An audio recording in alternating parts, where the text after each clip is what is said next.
একটু গভীর মনোযোগ। আল্লাহ রাব্বুল আলামিন প্রথমে বলেছেন আমি মউতকে সৃষ্টি করেছি। আমাদের বিবেকে প্রশ্ন আসে, আগে তো হায়াত তারপর হলো মউত, ঠিক কিনা বলেন? হায়াত তারপরে হলো মউত। রব্বে কারীম বলেছেন না না না, আমি মউতকেই আগে সৃষ্টি করেছি। একটু যদি গবেষণা করেন, আপনার যে মোবাইলটা রয়েছে, মোবাইল, এই মোবাইলটা যেই মোবাইল আপনি ব্যবহার করেন, মোবাইলকে যখন কোম্পানি থেকে বের করা হলো, এই মোবাইলটা বের করার আগে দেখবেন এখানে বাটনে লেখা থাকে, কার্টুনে লেখা থাকে মোবাইলটা 1 বছর ওয়ারেন্টি রয়েছে, ঠিক কিনা বলেন? এখন পর্যন্ত আপনাদের এই রূপসী বাজার অথবা আপনাদের ফুলপুর বাজারে বাজারজাত করা হয় নাই, কিন্তু মোবাইলের গায়ে লেখা হলো 1 বছর পর্যন্ত ওয়ারেন্টি রয়েছে। 1 বছর পর কিন্তু এই মোবাইলের কোনো ওয়ারেন্টি গ্যারান্টি নাই, ঠিক কিনা? চিৎকার দিয়ে বলেন। বুঝা আসছে কথা আমার? এটা লেখা থাকে যে কোনো পণ্যের গায়ে, যেগুলো গ্যারান্টি ওয়ারেন্টি থাকে, এটা লেখা হয়। তাহলে এখন পর্যন্ত সার্ভিস করা হলো না, বাজারজাত করা হলো না, মার্কেটিং করা হলো না, এরপরেও এই মোবাইলের একটা ডেট হয়ে গেল 1 বছর গ্যারান্টি আর ওয়ারেন্টি। তেমনি ভাবে মুসলমান ভাইরা আমার, আপনাকে আমাকে রূহের জগতে মালিক যখন সৃষ্টি করেছে, রূহ যখন তৈয়ার করেছে, সঙ্গে সঙ্গে আপনার একটি ওয়ারেন্টি হয়েছে 60 বছর অথবা 50 বছর আপনার গ্যারান্টি এবং ওয়ারেন্টি। এই 50 এবং 60 বছর পর পৃথিবীর জমিনে আপনি থাকতে পারবেন না, ঠিক কিনা বলেন? এই জন্য আল্লাহ রাব্বুল আলামিন বলেছেন আগেই আমি মউতকে সৃষ্টি করেছি, মানে তোমার মৃত্যুর ডেট আগেই আমি দিয়েছি। সুবহানাল্লাহ বলেন। আগেই দিয়েছেন। আর এইটুকু হায়াত নিয়ে আমরা কত বাহাদুরি করি, একটু চিন্তা করেন। ডেট সহ হয়েছে, 60 বছরের ডেট, আপনার ডেটও হয়েছে, এরপরেও আপনি বাহাদুরি করেন 1 বছরের ওয়ারেন্টি নিয়ে, 60 বছরের ওয়ারেন্টি নিয়ে। নবীজির হাদিস অনুযায়ী 60 থেকে 70 বছর হায়াত। এই হায়াতের মধ্যে আপনার কত বাহাদুরি, আপনি কি একটু গবেষণা করেছেন, চিন্তা করেছেন যে আমার মতো কতজন ওই মেডিকেলে পড়ে আছে, চিরামুড়ি ছাড়া কিছু খেতে পারে না, ঠিক কিনা বলেন? অবাস্তব কথা বলেছি? কেউ খেতে পারে না। আবার আপনি একটু গবেষণা করেন, কবরস্থানে আপনার দাদা শুয়ে আছে, কত বাহাদুর ছিল এই এলাকায়, আর কত নেতা ছিল, সে কত মানুষকে অন্যায়ভাবে মেরেছে, হত্যা করেছে, কলমের খোঁচা দিয়ে ফাঁসির কাস্টে ঝুলিয়ে দিয়েছে, ঠিক কিনা বলেন? সেও তো আর বাহাদুরি চলে না। ওই কবরের ভিতরে বছরে একদিনও সালাম দেওয়ার সুযোগ হয় না, ঠিক কিনা বলেন? একদিন আমি মানুষ ছিলাম, আমার একটা নাম ছিল। একদিন আমি মানুষ ছিলাম, আমার একটা নাম ছিল। সবার মতো আমার দেহে রক্ত পানি ঘাম ছিল, ঠিক কিনা বলেন? একদিন আমি মানুষ ছিলাম, আমার একটা নাম ছিল। সবার মতো আমার দেহে রক্ত পানি ঘাম ছিল। গায়ের জোরে ধনের জোরে কথা বলিতাম, গায়ের জোরে ধনের জোরে কথা বলিতাম। অহংকারী বাহাদুরির সাথে চলিতাম। নাম ধরে কেউ বলছে না আর বলছে মরা লাশ, নাম ধরে কেউ বলছে না আর বলছে মরা লাশ। কাফন হবে জলদি কখন, নইলে সর্বনাশ, ঠিক কিনা বলেন? রাত্রে সবাই আমার ঘরে, রাত্রে সবাই লাশের ঘরে আমার ভয়ে কাঁদছিল। একদিন আমি মানুষ ছিলাম, আমার একটা নাম ছিল। সবার মতো আমার দেহে রক্ত পানি ঘাম ছিল, ঠিক কিনা বলেন? এই বাহাদুরি যে আপনি একটু চিন্তা করেন, 1 ফোঁটা নাপাক পানি যেটা হুকুম দেওয়া হয়েছে শরীয়তে, এই নাপাক পানিকে পর্যায়ক্রমে 10 দিনে, 20 দিনে, 40 দিনে আল্লাহ রাব্বুল আলামিন পবিত্র কোরআনে বলেছেন আমি রূপান্তরিত করে করে 6 মাসের ভিতরে তাকে পূর্ণতা দিয়ে এরপরে মানুষ রূপান্তরিত করেছি। আর এই মানুষটা বের হয়ে আমি রবকেই অস্বীকার করে, বলেন না নাউজুবিল্লাহ, তাকেই অস্বীকার করে। আচ্ছা বলুন, যারা অস্বীকার করে তাদেরকে আমাদের ভাষায় কি বলা হয়, কোরআনের ভাষায় কি বলা হয়? কাফের। কি বলা হয়? কাফের। আর যারা স্বীকার করে এদের মধ্যে অনেক প্রকার রয়েছে। তাবারাকাল্লাযী বিয়াদিহিল মুলক, বরকতময় সত্তা যার হাতে ক্ষমতা, যার হাতে ক্ষমতা। আমার সাথে একটু কথা বলবেন, এরপরে আলোচনায় যাব। বরকতময় সত্তা যার হাতে ক্ষমতা, এবং সমস্ত জিনিসের শক্তি যার আছে, সমস্ত জিনিসের উপরে যার শক্তি, আল্লাহ রাব্বুল আলামিন বলেছেন ওয়া হুয়া আলা কুল্লি শাইইন কাদির। এর পরের আয়াতে বলেছেন আল্লাযী খালাকাল মাউতা, আমি সৃষ্টি করেছি মউতকে, ওয়াল হায়াতা, হায়াতকে। এরপরে বলেছেন তোমাদের পরীক্ষার জন্য কে বেশি আমল করে, উত্তম আমল, এই আমলের জন্য আমি একটা প্রতিযোগিতা দিয়েছি। বলেন সুবহানাল্লাহ। এর মধ্যে যদি তোমাদের আমল করতে ভুল হয়, রব্বে কারিম বলেন ওহু আল আজিজুল গফুর, আমি মাফ করে দেব, আমি গফফার। বলেন সুবহানাল্লাহ। আর যদি না মানো তাহলে আমি শক্তিশালী, তাহলে তোমাদের ধরবো। আমি ছাড় দিয়েছি কিন্তু ছেড়ে দেই নাই, ঠিক কিনা বলেন? ছেড়ে দেই নাই। আসুন তাফসিরে আসুন, মারিফুল কোরআন 1390 নম্বর পৃষ্ঠা থেকে তাফসির করছি। প্রথম আয়াত তাবারাকাল্লাযী বিয়াদিহিল মুলক, আল্লাহর হাতে শক্তি, বাদশাহী। তাহলে বোঝা গেল পৃথিবীর যে বাদশাহী আছে, এই বাদশাহী স্থায়ী নয়, অস্থায়ী, ঠিক কিনা বলেন? চেয়ার আছে যতক্ষণ, গিয়ার আছে ততক্ষণ, ঠিক কিনা বলেন? চেয়ার পাইলেই আল্লাহ আপনাকে মর্যাদা দিবেন, সম্মান দিবেন, আর এই চেয়ার যাবে না, কোরআন হাদিসের কোন জায়গায় লেখা নাই। কিন্তু চেয়ারে আমি বসেছি, আমার একটু গিয়ার আছে, এখন অনেকটা গরম আছে, ঠিক কিনা বলেন? আপনিও যদি বসেন একটা গরম আসবে, এই চেয়ার ছাড়তে চাই না আমরা। কিন্তু রব্বে কারিম বলেছেন না, সমস্ত চেয়ারের চেয়ার, তখ্তর তখ্ত, সমস্ত সিংহাসনের সিংহাসন, সব শক্তির উপরে বাদশাহী আমি রবের। বলেন না সুবহানাল্লাহ। শুধুমাত্র সাময়িকের জন্য, অল্প সময়ের জন্য পৃথিবীর বুকে তোমাকে চেয়ার দেওয়া হয়েছে। এই চেয়ারও তোমার 5 বছর থাকবে, আর কোনো গ্যারান্টি আছে না। কত মানুষ চেয়ার পাওয়ার পরেও তাকে জুতা পেটা করা হয়েছে, ঠিক কিনা বলেন? কত মানুষ চেয়ার পাওয়ার পরেও তাকে পানির ভিতরে চুবিয়ে চুবিয়ে মারা হয়েছে, ঠিক কিনা বলেন? কত মানুষ চেয়ার পাওয়ার পরেও তাকে ল্যাংড়া বসা, প্রতিবন্ধী বসার মাধ্যমে পৃথিবী থেকে বিদায় করা হয়েছে, ঠিক কিনা বলেন? এর মানে চেয়ার পেয়েছি আর গিয়ার পেয়েছি এমনটা নয়, এমনটা নয়, এমনটা নয়। সবকিছুর শক্তি আর সবকিছুর বাদশাহী আমি রবের। তোমাদের সাময়িকের জন্য দিয়েছি, অল্প কিছু সময়ের জন্য দিয়েছি।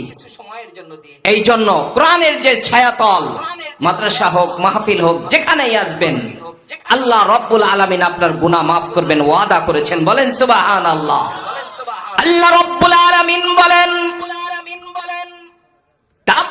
তাবারাকাল্লাযী বিয়াদিহিল মুলক, বরকতময় ওই সত্তা যার হাতে ক্ষমতা, যার কাছে আল্লাহর বাদশাহী। আল্লাহ রব্বুল আলামিন বলেন যার বরকত, রহমত এবং করুণা যার হাতে, তার হাতে বাদশাহী। এখানে হাত বলেছেন, হাত দ্বারা আমাদের মতো হাত নয়, আমাদের মতো জয়বান নয়, আমাদের মতো মুখ নয়। আল্লাহ রাব্বুল আলামিনের কুদরতি হাতের কথা এখানে বলা হয়েছে। এরপরে বলা হয়েছে সমস্ত জিনিসের উপরে শক্তি হলো আমি রবের। বলেন না সুবহানাল্লাহ। আপনার চোখের শক্তি কার? আল্লাহর জবানের শক্তিটা কার? আপনি হাঁটা চলা করেন, খাবার খান, এসব কিছুর শক্তি কার? আপনি যদি একটু গভীর মনোযোগ, চোখ যার নাই, চোখের শক্তি যিনি হারিয়ে ফেলেছে। আমরা সাধারণত পৃথিবীতে দেখি একটু বিদ্যুৎ যদি চলে যায় চিৎকার করে উঠি, আর যদি কাঁটাযুক্ত মাছ দিয়ে খাবার খাইতেছি, এই সময় যদি বিদ্যুৎ চলে যায় ভয় হয়, আলো চলে গিয়েছে, গলার ভিতরে কাঁটা ফুটবে, ঠিক কিনা বলেন? এটা আমাদের ভয়। পক্ষান্তরে মুসলমান, একটু গভীর মনোযোগ, যেই ব্যক্তি অন্ধ, যার 20 থেকে 30টি বছর পর্যন্ত চোখের আলো হারিয়ে ফেলেছে, ওই ব্যক্তি বিদ্যুৎ যাওয়ার পর কিন্তু চমকে ওঠে না। কারণ হলো সে তো চোখে দেখে না, ঠিক কিনা বলেন? চোখের আলোটা হারিয়ে ফেলেছে। মুসলমান ভাইরা আমার, একই সাথে এক অন্ধের মাহফিলে আমি ছিলাম। যখন বিদ্যুৎটা চলে গেল, যাওয়ার পর আমরা বিদ্যুৎ দেওয়ার জন্য চিৎকার শুরু করলাম।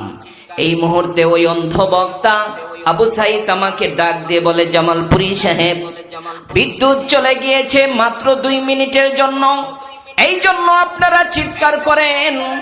আর আজ থেকে আমার 30টি বছর হলো বিদ্যুৎটা চলে গিয়েছে চোখে থেকে। আমি কিন্তু চোখে দেখি না, যার চোখ নাই সেই বোঝে চোখের মর্যাদা, ঠিক কিনা বলেন? চোখের শক্তি কার?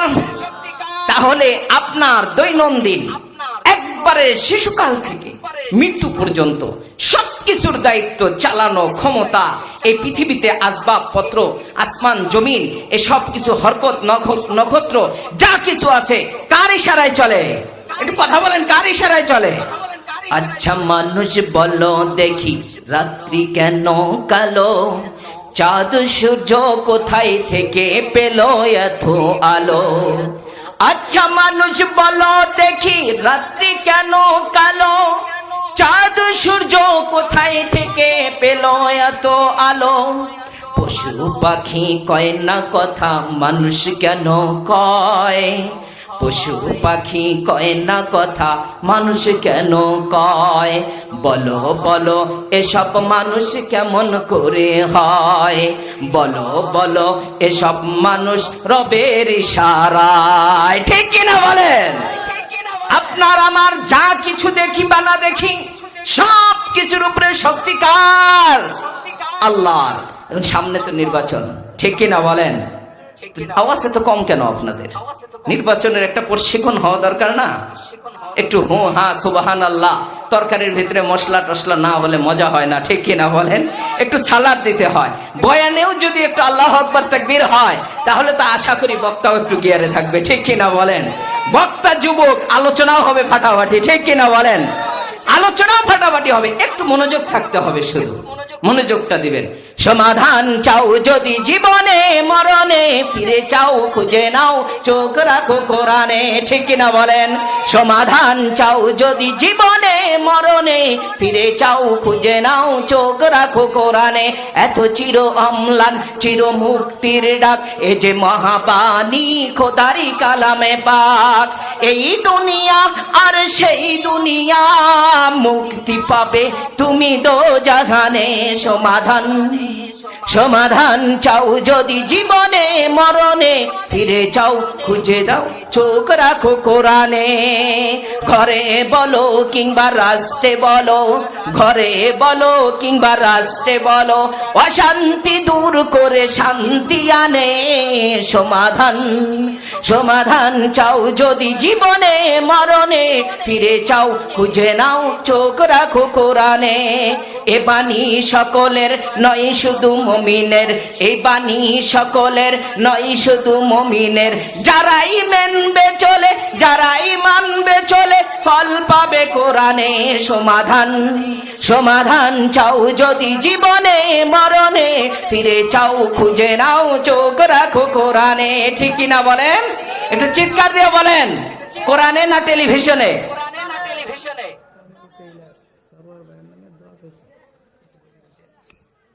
কামাল টেইরাস সানোয়ার ভাইয়ের জন্য দোয়া, সরোয়ার ভাইয়ের জন্য দোয়া চেয়েছেন। কত টাকা দিয়েছেন? আল্লাহ তাআলা কবুল করুক, তার মনের আশা পূরণ করুক। লিল্লাহি তাকবীর।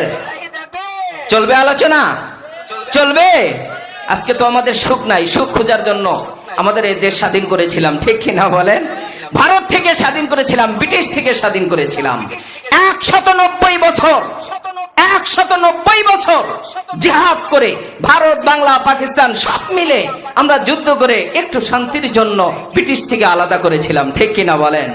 এরপরে 48 থেকে শুরু করে নিয়ে আবারও দেশের ভিতরে একদল হায়ানা আমাদেরকে কষ্ট দিয়েছে।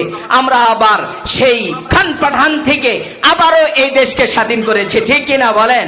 71-এ আমাদের দেশ স্বাধীন হওয়ার পর পর্যায়ক্রমে এভাবে আসতেছিল শুধুমাত্র সুখের বাতাসে, ঠিক কিনা বলেন?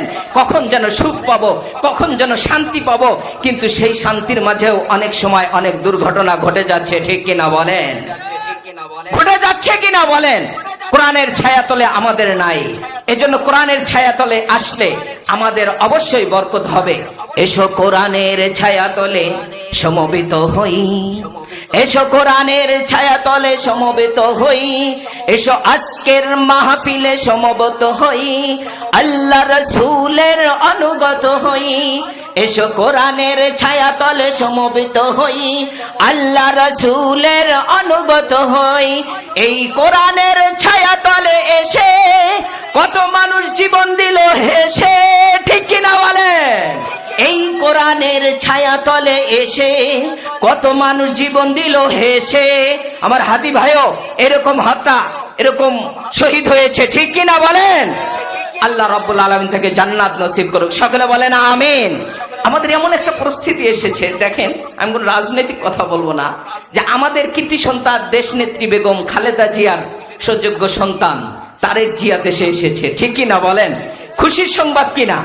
এটা একটা খুশির সংবাদ, কিন্তু অনেকেই এই খুশির সংবাদটা মানে করতে গিয়ে আবার হাদি ভাইয়ের কথা স্মরণ হয়ে যায়, ঠিক কিনা বলেন? যে হায় আল্লাহ, আমার হাদি ভাই চলে গেল, যাদের ওসিলা করে আমরা আবার নতুন একটা আলো দেখতে পেয়েছিলাম, তাদের মধ্যে একজন চলে গেল। এখন আমরা হাসবো না কান্না করব? আমরা কিছু করতে পারি না, মাঝে মাঝে এমন একটা অবস্থা হয়ে দাঁড়ায়, এমন একটা অবস্থা দাঁড়ায়। এজন্য আমাদের সুখ শান্তি আমরা চাই কিন্তু পাই না। সুখ যদি খুঁজতে চাই আর সুখ যদি আমার দরকার হয়, তাহলে পবিত্র কোরআন আর ওই মদিনাওয়ালার ইসলাম ছাড়া কোনো জায়গায় সুখ পাওয়া যাবে না, ঠিক কিনা বলেন? আপনার দৈনন্দিন জীবনের সুখ যদি আপনি নিতে চান, কোরআন পঙ্খান্নভাবে বিধিবিধান আপনার জারি করতে হবে, তাহলে আপনার সুখ আসবে, এছাড়া সুখ আসবে না। সুখের তো অনেক বাতাস দেখা যায়, হজ করে আসে, এরপরেও সুখ নাই, এরপরে দেশের নেতা হয়, তাও সুখ পাই না। আমরা সুখ কোথায় পাবো? শান্তি কোথায় পাবো? শান্তি খুঁজে পাই না। আমাদেরই কপালেতে শান্তি বুঝি নাই রে, আমাদেরই কপালেতে শান্তি বুঝি নাই রে। শান্তি আমরা খুঁজতেছি, এত দুঃখ রাখবো কোথায়, এত দুঃখ রাখবো কোথায়, রাখার জায়গা নাই ভাই রে, এত দুঃখ রাখবো কোথায়, রাখার জায়গা নাই। আমাদেরই কপালেতে শান্তি বুঝি নাই ভাই রে, আমাদেরই কপালেতে শান্তি বুঝি নাই। 5 ওয়াক্ত নামাজ পড়ে কপালে তার দাগ, 5 ওয়াক্ত নামাজ পড়ে কপালে তার দাগ, মক্কাতে যায় নামের আগে লাগায় হাজি সাহেব, ঠিক কিনা বলেন? হজ করে নাই, দেখবেন আলহাজ লেখা শেষ, ঠিক কিনা? আছে না এমন? 5 ওয়াক্ত নামাজ পড়ে কপালে তার দাগ, মক্কাতে যায় নামের আগে লাগায় হাজি সাহেব। এরকম অনেক হাজি আছে যে তারা দেখবেন হাজির পোশাক টোশাক পরে নামকরণ করে এরপরে 4 হোটেলে যায়, 4 হোটেলে যায়, মাশাআল্লাহ হাজি তো মসজিদে, এরকম 4 হোটেলে যাওয়ার পর তার থেকে আর হাজিগিরি পাওয়া যায় না, ঠিক কিনা? 4 দোকানে বসে হাজি, 4 দোকানে বসে হাজি, টেলিভিশন চায়, হিন্দি গানের তালে তালে পা দুটো নাচায়, হিন্দি গানের তালে তালে পা দুটো নাচায়। এত দুঃখ রাখবো কোথায়, এত দুঃখ রাখবো কোথায়, রাখার জায়গা নাই ভাই রে, এত দুঃখ রাখবো কোথায়, রাখার জায়গা নাই। আমাদেরই কপালেতে শান্তি বুঝি নাই ভাই রে, শান্তি বুঝি নাই। শুধু ঘুষে জীবন কাটে, শুধু ঘুষে জীবন কাটে, করে দুর্নীতি, এসব মানুষ আবার হয় মসজিদের সভাপতি, ঠিক কিনা বলেন? শুধু ঘুষে জীবন কাটে, করে দুর্নীতি, এসব লোক হয় যদি মসজিদের সভাপতি। হক কথা বলতে গেলে, উচিত কথা বলতে গেলে, মোল্লার চাকরি নাই ভাই রে, মোল্লার চাকরি নাই। এত দুঃখ রাখবো কোথায়, রাখার জায়গা নাই ভাই রে, আমাদেরই কপালেতে শান্তি বুঝি নাই, ঠিক কিনা বলেন? বলতেছিলাম মুসলমান ভাইরা আমার, পবিত্র কোরআনে আল্লাহ রাব্বুল আলামিন আলামিন বলেন আল্লাযী খালাকাল মাউতা, আমি মউতকে সৃষ্টি করেছি। পরে বলেছেন আল্লাহ রাব্বুল আলামিন ওয়াল হায়াত, হায়াতকে সৃষ্টি করেছি। একটু গভীর মনোযোগ। আল্লাহ রাব্বুল আলামিন প্রথমে বলেছেন আমি মউতকে সৃষ্টি করেছি। আমাদের বিবেকে প্রশ্ন আসে, আগে তো হায়াত তারপর হলো মউত, ঠিক কিনা বলেন? হায়াত তারপরে হলো মউত। রব্বে কারীম বলেছেন না না না, আমি মউতকেই আগে সৃষ্টি করেছি। একটু যদি গবেষণা